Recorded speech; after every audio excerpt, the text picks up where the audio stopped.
Hello everyone, Ernest അക്കാഡമിയുടെ പുതിയൊരു വീഡിയോയിലേക്ക് എല്ലാവർക്കും സ്വാഗതം. അപ്പോൾ നമുക്കറിയാം RRB ALPയുടെ നോട്ടിഫിക്കേഷൻ 2025 വന്ന റെയിൽവേയുടെ സൈഡിൽ നിന്ന് വന്ന ആദ്യത്തെ നോട്ടിഫിക്കേഷനാണ്. അപ്പോൾ അത് കഴിഞ്ഞ് ടെക്നീഷ്യന് നോട്ടിഫിക്കേഷൻ വന്നു, അതേപോലെ ഇപ്പോൾ NDPC വന്നു, ഗ്രാജുവേറ്റ് അണ്ടർ ഗ്രാജുവേറ്റ് വന്നു, അതേപോലെ JEയുടെ എക്സാം വന്നു. അപ്പോൾ ഒരുപാട് നോട്ടിഫിക്കേഷൻസ് നിരന്തരം വന്നുകൊണ്ടിരിക്കുകയാണ് RRBയുടെ സൈഡിൽ നിന്ന്. അപ്പോൾ ഇനി അവർ എക്സാംസ് കണ്ടക്ട് ചെയ്യാനുള്ള ഒരു ടൈമിലേക്ക് പോവുകയാണ്. അപ്പം നമുക്കറിയാം 2024 RRB വിളിച്ച എക്സാംസിൽ RRB ഗ്രൂപ്പ് ഡിയുടെ എക്സാം ആണ് നമുക്കിനി നടക്കാനുള്ളത്. അപ്പോൾ അതുകൂടി നടന്നു കഴിഞ്ഞാൽ RRB ALPയുടെ എക്സാം ഡേറ്റിലേക്ക് നമ്മൾ അടുത്തുകൊണ്ടിരിക്കുകയാണ്. അപ്പോൾ നമ്മൾ ഈ വീഡിയോയിൽ ആ ഒരു ഡേറ്റും കാര്യങ്ങളൊക്കെയാണ് നിങ്ങളിലേക്ക് എത്തിക്കാൻ പോകുന്നത്. അപ്പോൾ നമുക്കറിയാം, ഇപ്പം നമ്മൾ നേരത്തെ പറഞ്ഞതുപോലെ തന്നെ 2025 ആദ്യത്തെ നോട്ടിഫിക്കേഷൻ ആയിരുന്നു RRB ALPയുടെ നോട്ടിഫിക്കേഷൻ എന്ന് പറയുന്നത്. അപ്പോൾ നമ്മൾ 2024 കേസ് നോക്കുവാണെങ്കിൽ 2024 വന്ന ആദ്യത്തെ നോട്ടിഫിക്കേഷൻ ALPയുടേതായിരുന്നു.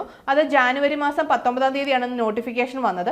അതിൻ്റെ CBT1 എക്സാം നടന്നത് നവംബർ മാസത്തിലാണ്. നവംബർ 25 മുതൽ 29 വരെയുള്ള തീയതികളിലാണ് 2024 ജാനുവരിയിൽ നോട്ടിഫിക്കേഷൻ വന്ന ALPയുടെ CBT1 എക്സാം നടന്നത്. അപ്പോൾ നമ്മൾ 2025 കേസ് നോക്കുവാണെങ്കിൽ ഇതിൻ്റെ നോട്ടിഫിക്കേഷൻ വന്നത് ഏപ്രിൽ മാസത്തിലാണ്. അതായത് 12/4/2025 പുതിയ അതായത് 2025 നോട്ടിഫിക്കേഷൻ വന്നത്. അപ്പോൾ അതിൻ്റെ ലാസ്റ്റ് ഡേറ്റ് എന്ന് പറയുന്നത് 11/5/2025 ആയിരുന്നു. അപ്പം മെയ് മാസത്തിലാണ് ഇതിൻ്റെ ആപ്ലിക്കേഷൻ ക്ലോസ് ആയത്. അപ്പം ഈ ALPയുടെ എക്സാം ആയിരിക്കും ഇനി നമുക്ക് 2025 വരാൻ പോകുന്ന ആദ്യത്തെ എക്സാം എന്ന് പറയുന്നത്. അപ്പം ഫെബ്രുവരിയിൽ ആപ്ലിക്കേഷൻ ക്ലോസ് ആയ എക്സാം നവംബറിൽ വന്നെന്നുണ്ടെങ്കിൽ നമുക്ക് ഇപ്പോൾ മെയ്യിൽ ആപ്ലിക്കേഷൻ ക്ലോസ് ആയ ALP 2025 എക്സാം ഡേറ്റ് നമുക്ക് ഇനി ഇനി വരുന്ന മാസങ്ങളിൽ നമുക്ക് ഉടൻ പ്രതീക്ഷിക്കാവുന്ന ഒന്നാണ്. പക്ഷെ അതിന് 2024 വിളിച്ച ഗ്രൂപ്പ് ഡിയുടെ എക്സാം നടക്കണം. ഇപ്പോൾ ഗ്രൂപ്പ് ഡിയുടെ എക്സാം ഇപ്പോൾ നിലവിൽ ഡേറ്റ് വന്നിരിക്കുന്നത് 17 മുതൽ 31 വരെ, അതായത് നവംബർ 17 മുതൽ 31 വരെയുള്ള തീയതികളിലാണ് ഗ്രൂപ്പ് ഡിയുടെ എക്സാം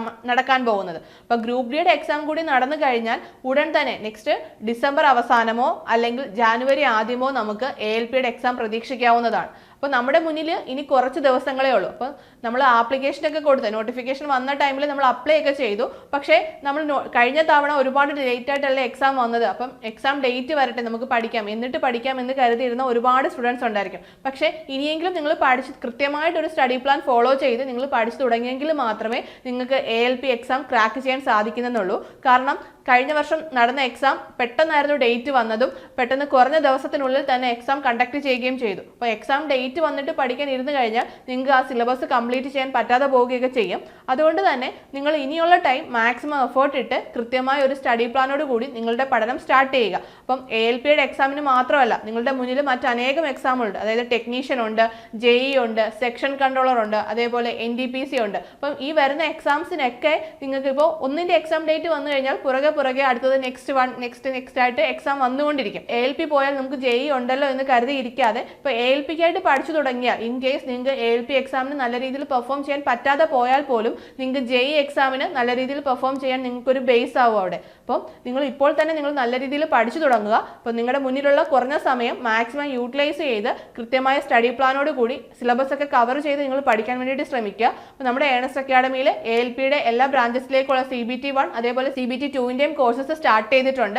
നിങ്ങൾക്ക് നമ്മുടെ ബാച്ചിനെ കുറിച്ചുള്ള കൂടുതൽ ഡീറ്റെയിൽസ് അറിയാൻ താഴെ കാണുന്ന ഗൂഗിൾ ഫോം ഫില്ല് ചെയ്യാവുന്നതാണ്. അപ്പോൾ നമുക്ക് അടുത്തൊരു വീഡിയോയുമായി വീണ്ടും കാണാം. All the best.